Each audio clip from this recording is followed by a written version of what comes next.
I'm Scott Robert Lim, and this is how I create. Welcome to This Is How We Create, a show that digs deeper into the creative life of contemporary artists of color. Discover what feeds their creativity and how they found or are finding their artistic voice. Through these intimate and candid conversations, you'll gain insights into the lives of creative professionals of color that are hard to find anywhere else.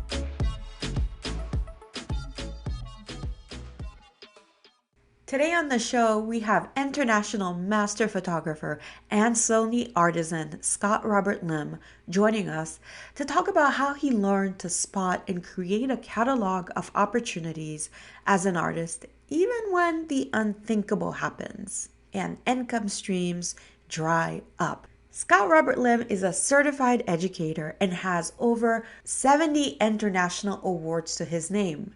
For the last decade, he has dedicated his career to developing world class photographers and loves teaching photographers of all levels. As you'll be able to tell, Scott has an energetic and charismatic speaking style and is an industry leader in photography education. During our conversation, Scott shares how he's managed to create a life and a career on his own terms. Furthermore, he shares with us the thinking processes he uses to create a runway to success again and again and again. Today, we will talk a lot about pivot. One thing that we talk a lot about on this podcast, which is what do you do when things change, when everything you've known is different, and how do you need to change accordingly or pivot to meet opportunities that will be coming your way or to create your own opportunities. All right, let's start the show. I'll see you on the other side. I am your host, Martine Severin. Welcome back to This Is How We Create. My guest today is Scott Robert Lim, my mentor, my teacher, my so many things. Scott, I am so pleased to have you on the podcast. Welcome. Well, I am very honored to be here, and we haven't chatted in a while. Been keeping tabs on you, and I just love to see where you're going, and so proud of you, and just can't wait for this interview to happen. We have so much to share. We do. And Scott, oh my gosh, this is so embarrassing because you know me as a like teeny weeny baby photographer who did everything wrong. No, no, no, no. You know, Oh, but one thing about you, you are very intentional and serious about where you wanted to go and what you needed to do to get there. And I always appreciate that from you. And you always reached out to me and made an effort to pull me aside. Hey, let's go to dinner or whatever. And that's great. So yes, that's a that's what great. stalking's all about, Scott. You didn't know that's what was happening. Well, Scott, I am so pleased to have you here. And one of the things I want to talk to you about is this great pivot you've made.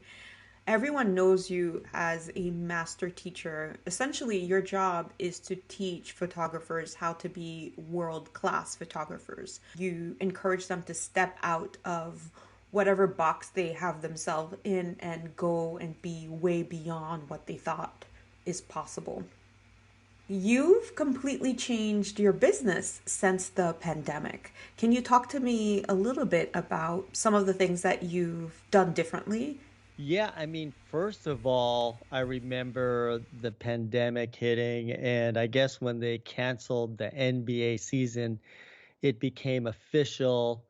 And literally a day after that, I got all these calls canceling everything that I had booked for the year.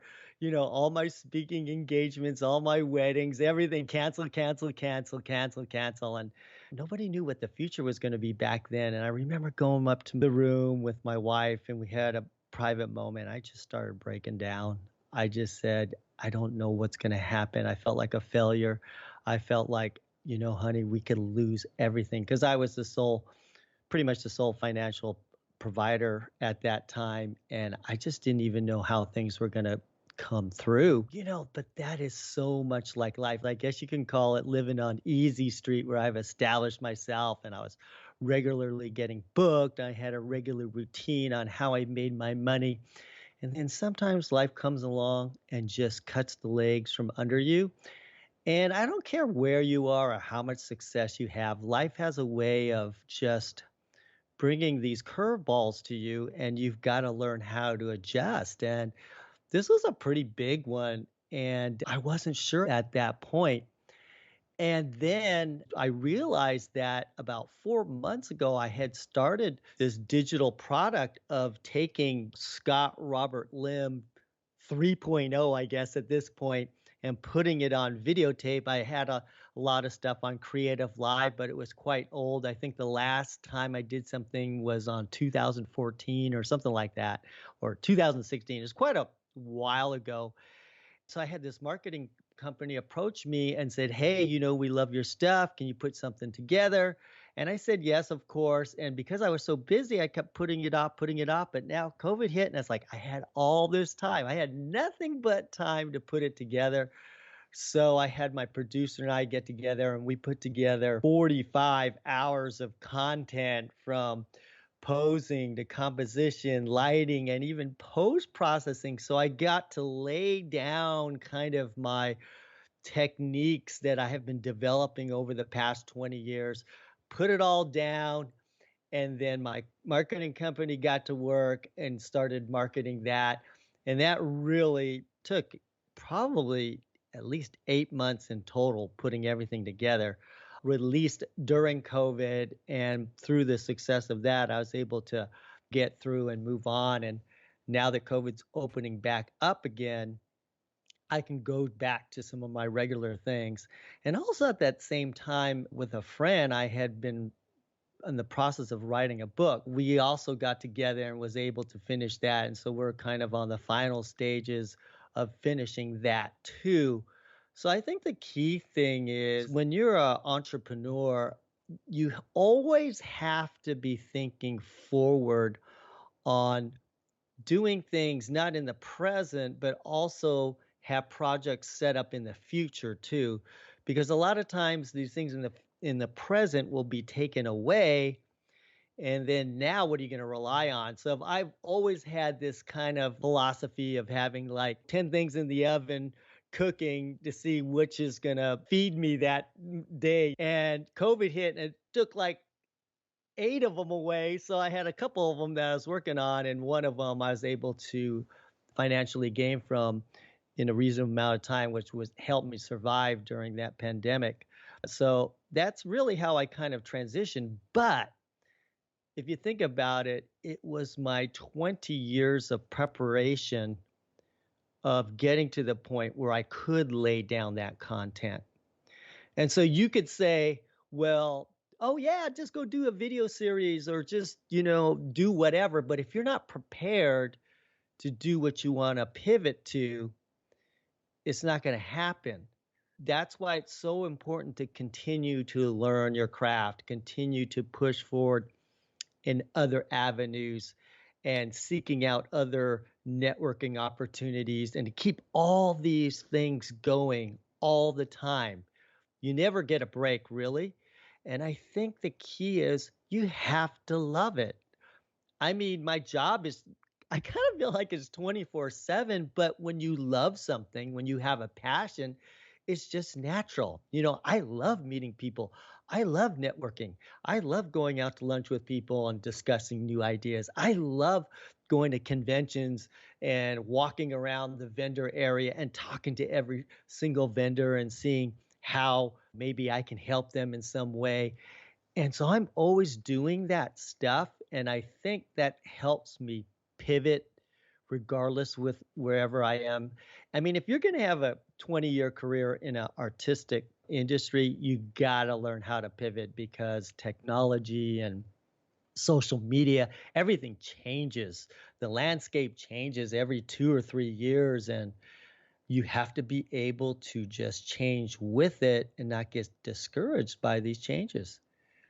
Well, I've always admired you for being a person who pivoted, who always knew where he was going and was always doing so many different things. I think that's why I felt like you were a kindred spirit. My question for you is, have you always been that type of person, the one to always think about growing and the one who, aside from photography, I should say, have you always been the type of person to look for different ways to grow and to enrich yourself and to better yourself? Yeah, I think I'm a pretty optimistic person, and I think I always want to evolve and I think for me, I always wanted to live my life on my own terms. It wasn't me about being rich and having an amazing house and all that kind of stuff and a lot of things and the boat and the house in, Italy or whatever. It wasn't really about that. It was about being able to provide my for my family, of course, but work on my own terms, set the career that I want where I could be passionate about it. And I think that drove me just trying to be independent, forces you to take on several hats because you got to do everything, at being an entrepreneur, especially. And as an entrepreneur, you have to guarantee a certain amount of income every single month. And if you're an entrepreneur, you know you're going to be short some months and you're going to be like, okay, this is not bringing in this particular area of my business is not bringing in that much money right now. What can I do to offset that loss from there? And so you're always trying to create several revenue streams just so you could have a stable career. Whereas the person who works for a company or whatever, they get their salary, they say, hey, focus on this. But as an entrepreneur, you have sort of an idea in your mind, but you don't know if it's going to happen or not. So consequently, you kind of go towards what's making you some money, but then you also have to try some other things just in case that doesn't always come through. Just being an entrepreneur forces you to create several revenue streams just in case something happens to one of them. I guess what I'm trying to understand is the storyline from when you transition from the previous job that you had, the previous career that you had, to becoming a photographer to teaching. I don't think I've ever heard you tell the story of how that happened. Yeah, I think very early in my just life, I knew I always wanted to be an educator. Obviously, the traditional route of being the only Asian college dropout in the world, being an educator, I wanted to be a high school teacher and teach math and physics, believe it or not. That was my goal in life. But after dropping out of college, that wasn't going to happen right away. So I had to pivot on one. Okay, I got to earn a living somehow. What could I do? That took me forever. That took me 12 years just to figure that out. And then I found photography where I could hang my hat and earn some a decent living and provide for my family. But I always had educating in the back of my mind. And so my goal was, well, this is way back in like 2005 or so. So we're talking almost 20 years ago. I said, well, if I could learn how to secure $10,000 weddings, people would listen to me. And maybe I could start my teaching career if I could do that. And, on top of that, win some awards and things like that. So a lot of my career was just trying to figure out and go through this journey myself on how to book these luxury weddings and what the process that you need to go through, what's the skill level. And so I did that. And on the way, I was able to use that to kind of launch my teaching career. I started a Zanga blog. I don't even if you know what that is, but we're going to the Wayback Machine if you know what a Zanga is. It's one of the first blog kind of formats, and there's actually like a lot of Asians on there. I mean it was everything, but I said I want to teach, but nobody's asking me to teach. So I go, well, I'm just going to start teaching on a blog. And believe it or not, in 2000, three, I started a blog. I was one of the first to teach photography on a blog. And then before you know it, I had people from all over the world tuning in and very interested in my blog, which I religiously posted three times, at least three times a week, a large blog article about photography and also my life because I had to make it interesting too. I didn't want to just, I wanted people to get know me as a person too. And so I started it there. And then it grew and grew and grew, and other photography organizations saw it and said, "Hey, can you speak at our professional organization? We like what you're doing." And then it started right from that, but it started from the blog to get me noticed. And then more official organizations saw that. And then I started teaching there. I started entering awards and I started winning awards. So these major organizations like WPPI were noticing me at the same time, and then it just so happens that the head of education of WPPI, who knew me, went over to Creative Live and she ran the Arlene Evans. She ran the education there and she saw my name on the list there of future instructors and pushed me right up to the top, which Oh, was that's how that awesome. happened. Yeah, and then Oh. I also spoke at this, I think they were checking me out, but I also spoke at this like WPPI. They used to tour the country and do these little things. And then Sue Bryce also saw me speak there and said, "Oh man," she gave the my endorsement to, "Oh, we got to get the Scott Robert Lim guy on. He's like amazing." So Sue Bryce really helped me too and said, "We got to get Scott on Creative Live." And boom, that's how it happened. And so Creative Live is what was the largest teaching photography teaching format in the world. And so I launched that and got success on that. But the thing is, I wasn't the first one. I mean, I saw people on there for years and years and years, and people kept on asking, "Scott, why are you not on?" I go, "I don't know. Write them a letter." And I got upset because I'm like, "Man, I'm just as good as those people. I should be on there too." But guess what? I needed those years of seasoning. So when I went on there, every lecture was tested and fine tuned because I had been giving those lectures around the country and the world. And every time I do a lecture, I make it better and better and better. So by the time I was on Creative Live, I knew all the punchlines. I knew what to say to make people laugh. I knew every point that was going to hit home to people. So I was very well rehearsed and I was prepared for the transition. Can you tell me about what that transition Yes. you're talking about is? So I'm talking about the transition being a professional photographer and then now given an opportunity to showcase my teaching skills on Creative Live. And so Creative Live was such a huge platform that it was a huge opportunity. Basically, the whole photography industry was watching because that was the only game in town at the time. Now there's YouTube and now there's like all this other stuff. So when I was given that chance in 2013, I had been teaching since 2005. Although, yes, what was it, 8 years? 8 years of wanting to go on there and then finally getting my chance. But when I went on there, boom, I killed it because I was prepared.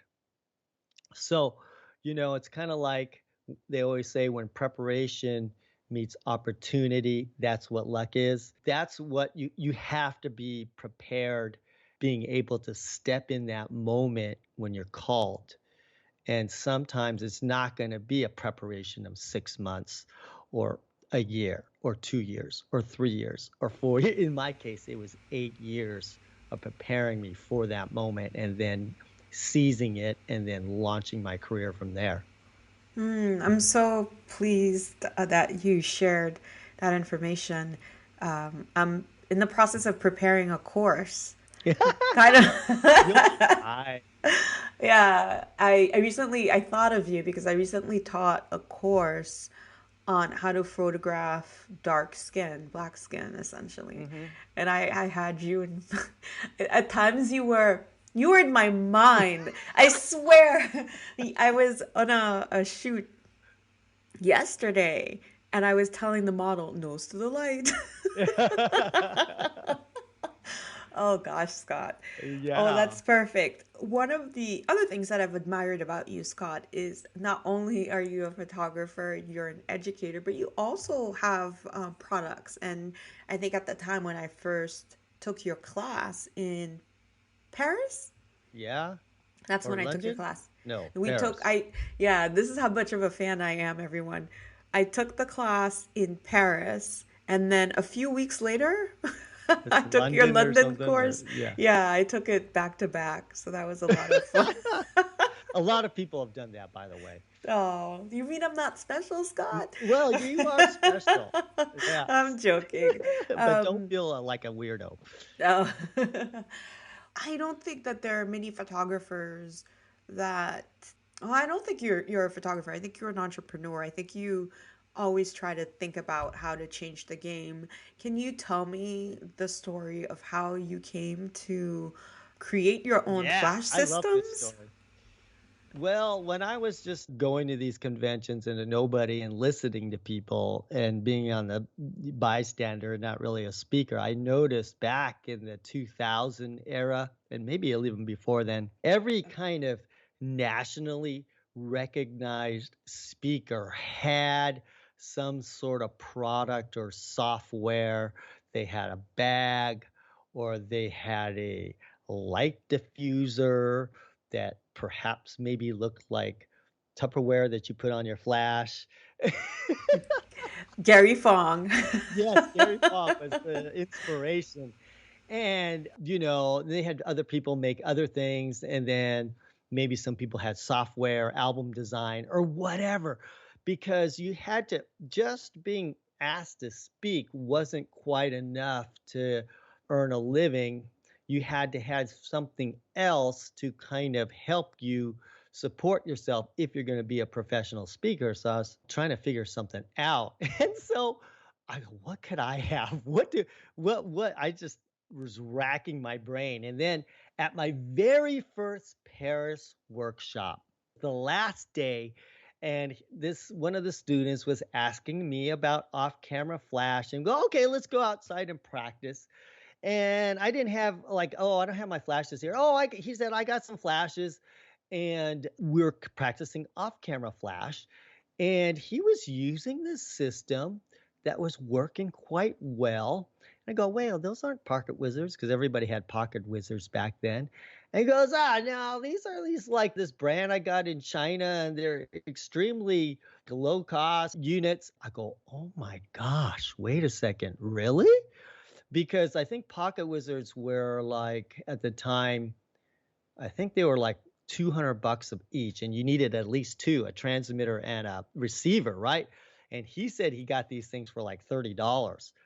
And I go, oh my gosh, really? And I had to research in it. And so basically, I did a lot of research and got somebody in China to manufacture my own triggers. So therefore, I was able to bring this because everybody was spending, to do three to actually trigger three flashes, it was going to cost you like $800, right? But I came in and said, "Hey, listen, you can get the triggers and the flashes and everything for half the price, for 400." And that was a huge hit because I was able to show, I think it's combined with my teaching. It just wasn't product, but I was actually able to take this low cost product and show you how to do professional quality shots and lighting from it at a low cost. And so, I bundled it with a learning guide and all this kind of stuff so people could learn it. That was like a huge hit for a long time until, because of course technology always changes. And then Godox came along and crushed my business. because basically who's going to compete with them, because they came out with something called high speed sync, which revolutionized the flash world. And literally, if you could have heard me, Martine, 2 3 years before high speed sync, I was begging my manufacturer, can you produce something for me that's high speed sync? Can you please, can and he just didn't want to invest the money into doing it. And consequently, I just knew the writing on the wall. And then Godox came in and they just took me out. But it was a great ride because I was able to provide and earn a great living from that product with my teaching. And so that's the story of that. The rise and fall of the Scott Robert Lim tiny triggers. But you have to pivot. I'm sure that you have Yeah. something coming down the pike. And you mentioned your book. Can you tell me a little bit about that? Yeah. So the six-figure artist, and I go through my process on how an artist can have a career being an artist. I felt that was very important. It's not just for photographers, but I feel artists can benefit from this book. Just having a 20-year career being an entrepreneur and being an artist, providing for myself and my family, that's kind of a rarity. So I think my experience in trying to navigate and, like you say, pivot, have different revenue streams and all that kind of stuff, and your mentality, not only just being able to master your technical skills, but also just understanding business, understanding how people work and how businesses work, and how do you go from a nobody to somebody. Like, for example, I'm a Sony artisan, as you know, and there's only like maybe 35 Sony artisans in the entire country, right? And I'm like, am I one of the 35 top photographers in the country? Probably not, but how did I get there, right? I'm pretty good. I feel like I'm actually more than a little bit pretty good, but I'm real good. But I wouldn't say, yes, I'm definitively the top 35 photographers in the country, but somehow I got there and the other guys didn't. How did I climb that 1 in a million chance of getting there? And this book kind of details that process and the skills that you have to know, not only mastering on how to master your own industry, but some of the other types of skills you need to have to get yourself at the top of the list. Oh, that sounds good. Are we going to be able to pre-order it, Scott?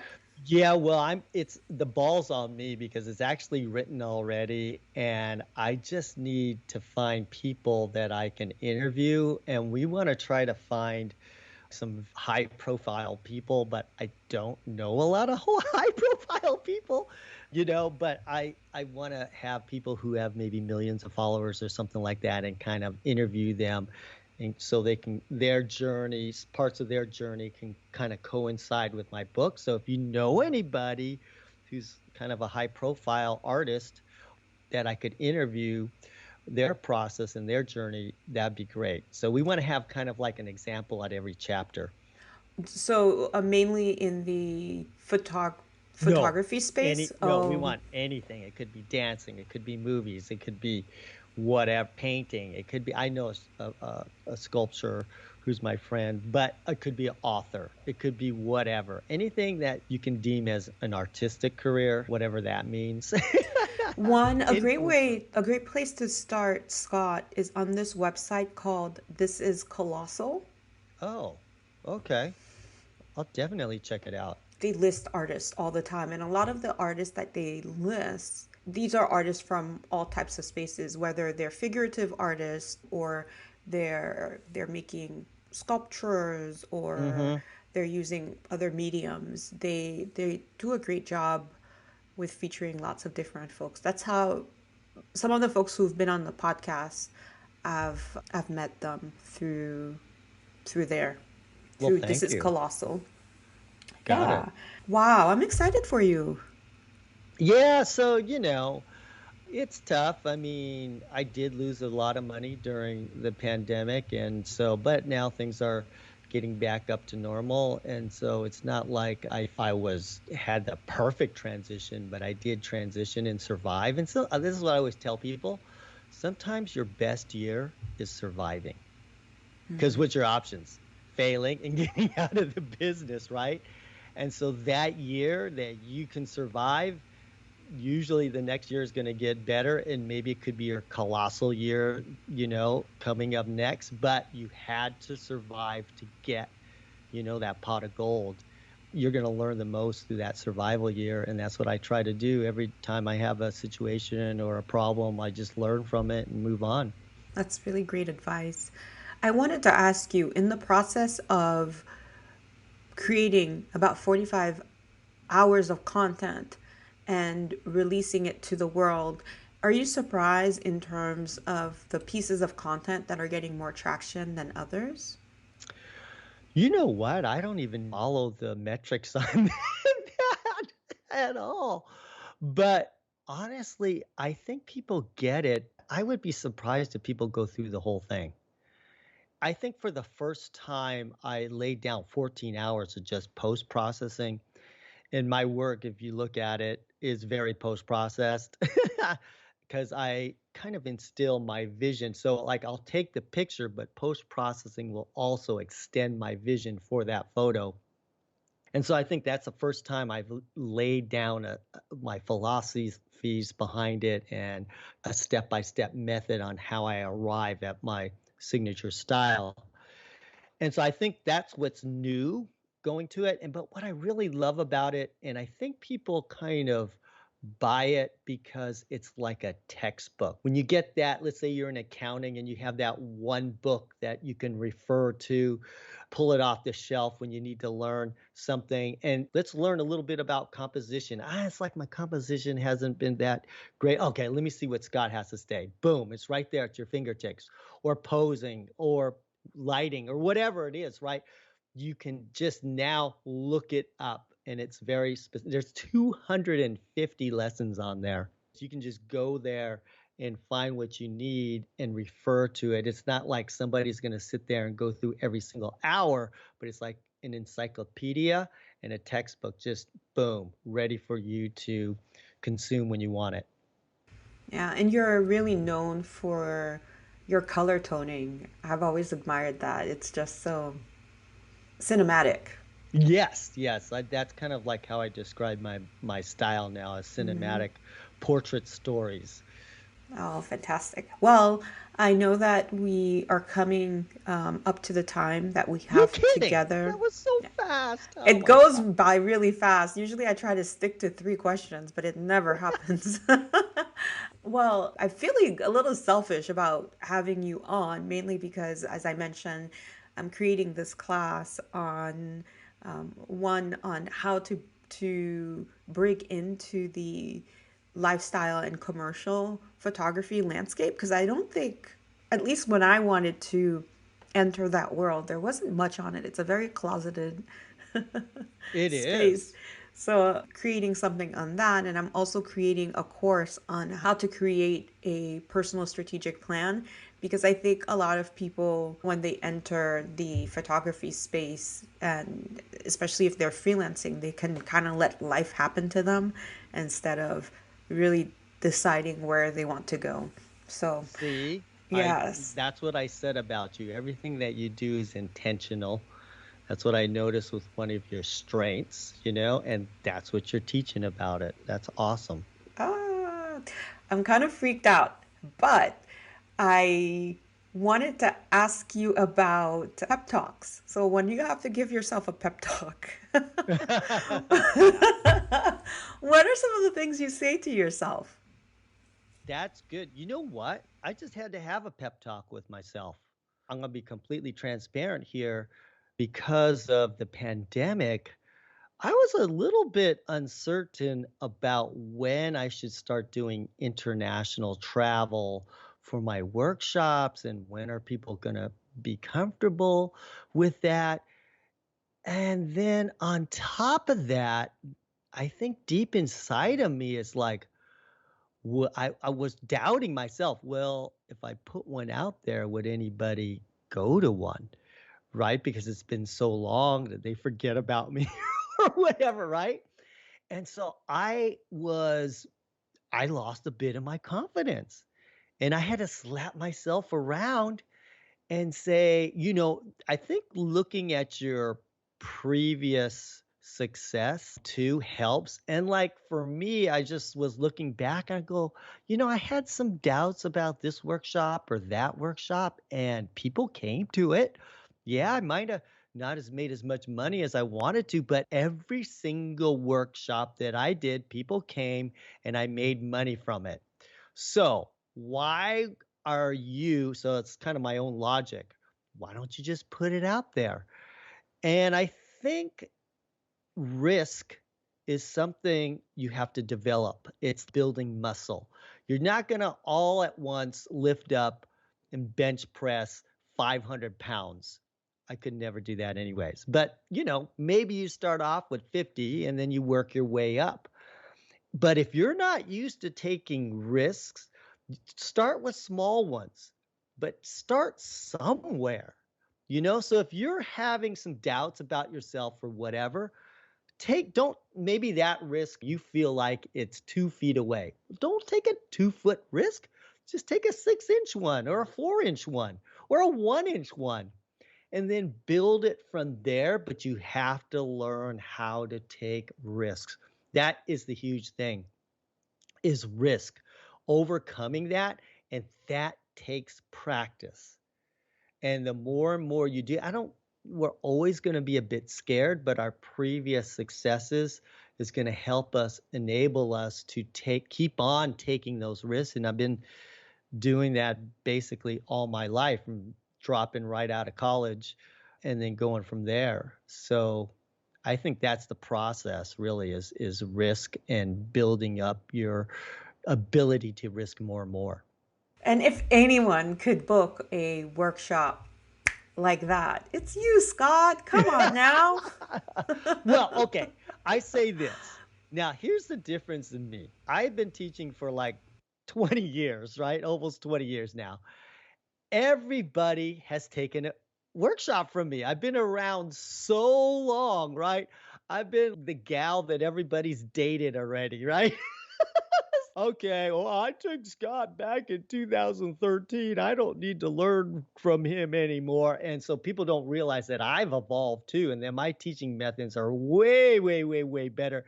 I was actually more popular during 2013, probably through 2060, than I am now. But what's ironic is now I feel like I'm 10 times the educator than I was back when I was most popular.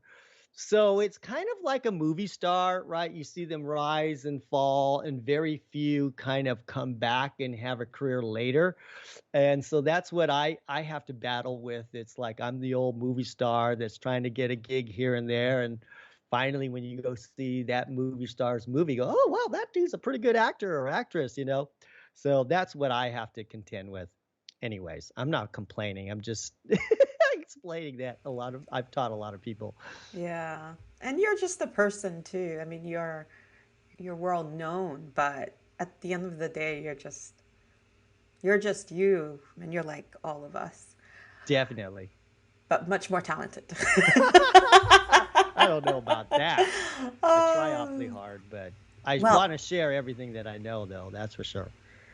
that is for sure. Well, I appreciate you, and I'm definitely going to buy your color toning effects because I think that's one place where I'm not so strong.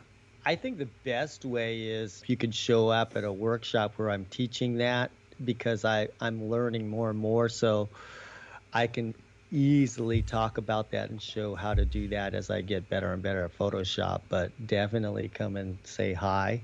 You can come for free Cool. too. How's that? Oh, oh, thank you, Scott. You can come to for free at my workshop whenever Well, I. we should combine, and maybe I do my post processing thing and you do your thing or whatever, Oh, and we that can would be combine fun. something Wouldn't that be together. fun? That would Let's be a do lot of it. fun. Thank you so much. I am so pleased that we were able to chat, and I don't think I would be the photographer I am without you, Scott. I swear. Oh, I that's so am nice I'm to I'm say. so grateful for you, and I am pleased that you're continuing to pivot, and I can't wait to see your star continue to rise. Thank you so much. And it was an honor being on your podcast. Thank you.